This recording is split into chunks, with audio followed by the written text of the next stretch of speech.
Run! Run! Run! The giant is coming! Women fled. Children screamed. Warriors stepped aside. Because the prince at the gates was no ordinary man.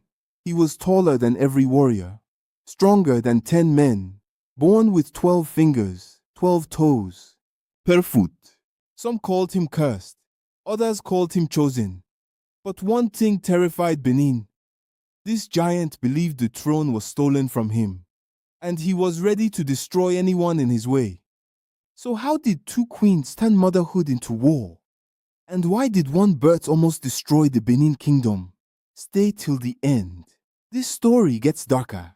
Now, let us travel back to the glorious kingdom of Benin, during the reign of one of its greatest warrior kings. Oba Ozolua. A fearless conqueror, a master strategist, a ruler whose enemies trembled at the mention of his name. Villages surrendered before battles even began. Kings paid tribute to avoid his wrath, and within the palace walls, his queens competed endlessly for influence, power, and royal favor. Among all his wives, 2 women stood above the rest. Queen Ohonmi from Udo. and Queen India from Uselu. These were not ordinary women. They were spiritually gifted, strong-minded, and deeply respected within the kingdom. But beneath their beauty and royal elegance burned a dangerous rivalry. Every feast, every palace ceremony, every glance from the Oba became a silent competition between them. The palace servants whispered constantly, which queen will give the Oba the greatest son? Who will produce the future ruler of Benin? And slowly, that rivalry became something darker. One season, the entire palace rejoiced. Both queens became pregnant almost at the same time. The kingdom celebrated endlessly. Goats were slaughtered. Palm wine flowed like rivers. The elders believed the ancestors had blessed Benin. But strange things soon began to happen. Months passed, then years, and Queen Ohonmi was still pregnant. 1 year, 2 years, 3 years, 4 years. The entire kingdom became frightened. Women whispered in markets. Men spoke in low voices at night. Some believed she carried a spirit child. Others feared she had offended the ancestors. But despite the fear, Queen Ohonmi remained calm. Meanwhile, Queen India's pregnancy progressed differently. Her stomach grew rapidly, and by the 6th month, signs of labor had already begun. Prior to their delivery, Queen Ohonmi went to her father's village in anticipation of the birth of her child. Then came the day that shook the kingdom. On the very same day, both queens went into labor. Thunder roared across the skies. Rain fell heavily upon the dead. Ohonmi gave birth first, but her baby did not cry. 12 fingers, 12 toes, a giant. Midwives panicked. Abomination! We cannot tell the Oba. And according to ancient Benin belief, because presenting such a child who did not cry to the Oba without signs of life was seen as an abomination, panic spread across Udo. The elders gathered quickly. Diviners were summoned. Sacrifices were discussed. Then finally, the ancestors were consulted. The spiritual message came immediately. Break 7 palm kernels upon the child's head. The elders obeyed. 1, 2, 3, 7. Immediately, the child released a terrifying cry that echoed across the compound. Everyone fell silent. Some rejoiced. Others became even more afraid. That child would later become known as Prince Idubor. the giant prince. Arhuanran. Meanwhile in the palace, Queen India's baby cried. Oba Ozolua. Heard it? He smiled. This is my first son. He shall be called.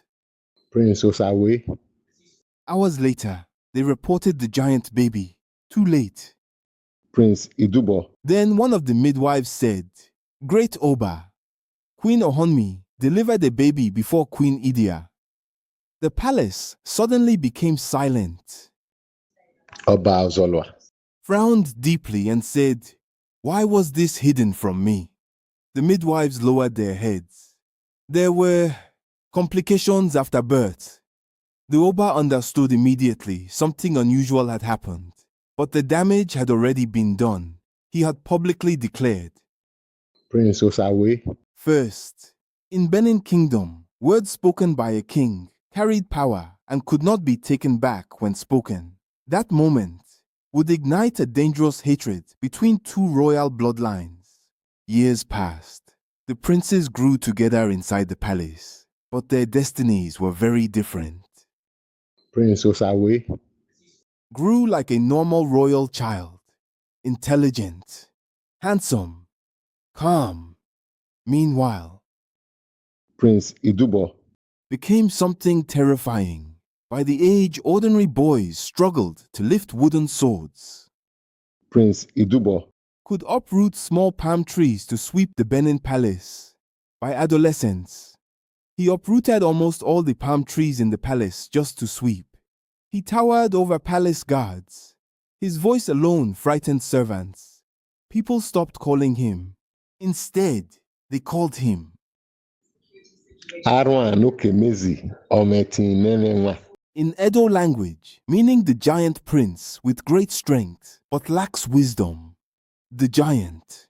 Some admired him, others feared him deeply, but inside the giant prince burned a terrible bitterness. One evening, Prince Idubor, sat beside his mother, his giant fists tightened in anger.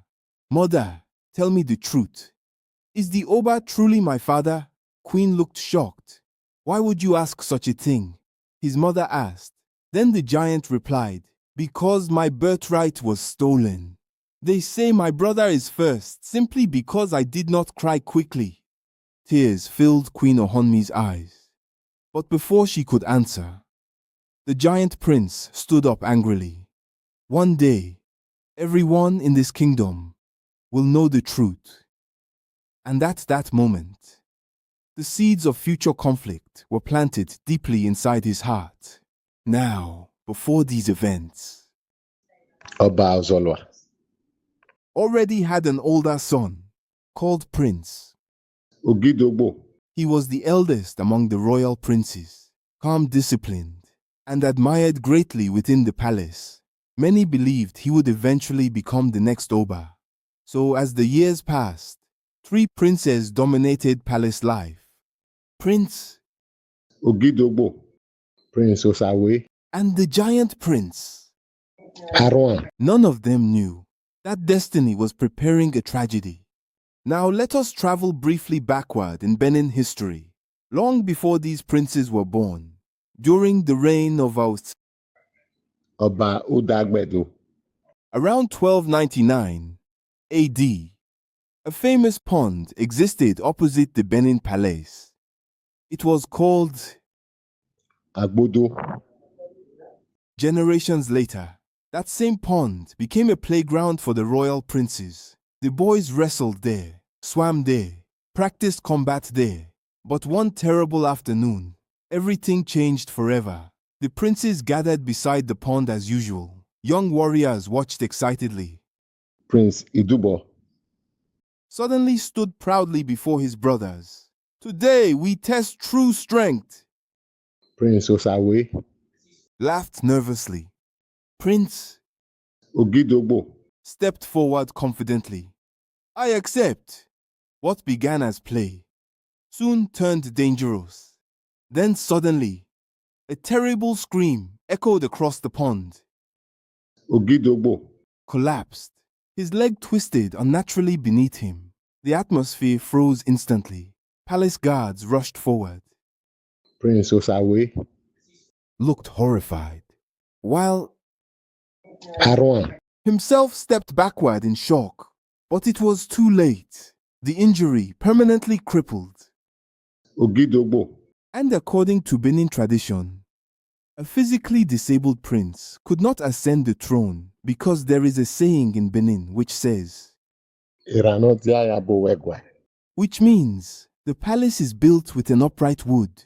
The kingdom mourned deeply, but behind closed doors, whispers began spreading, dangerous whispers. Some citizens secretly accused Queen India. They believed she had used mystical powers to remove Idubor from the path of the throne, so her own son, Prince Osawe, could eventually become king.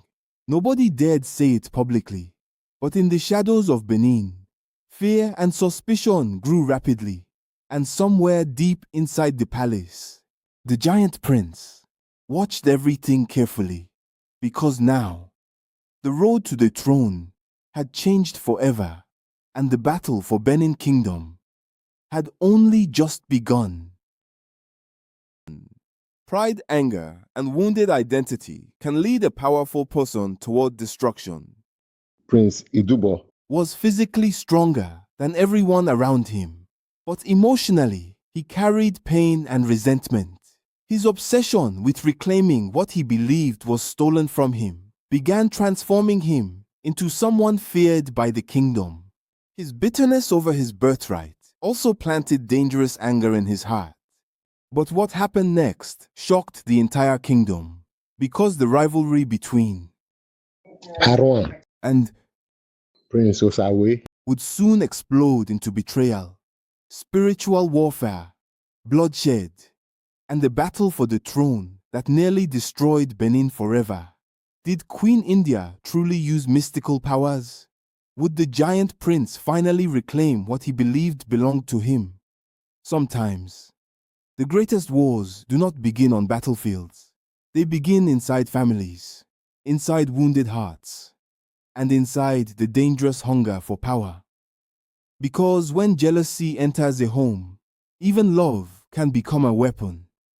You do not want to miss part 2. If you enjoyed this story, make sure you like this video, subscribe to the channel, and comment below. Arhuanran. The Giant Prince. So I know you're ready for part 2. And remember, African history is deeper, darker, and more powerful than many people were ever told. Watch out for part 2.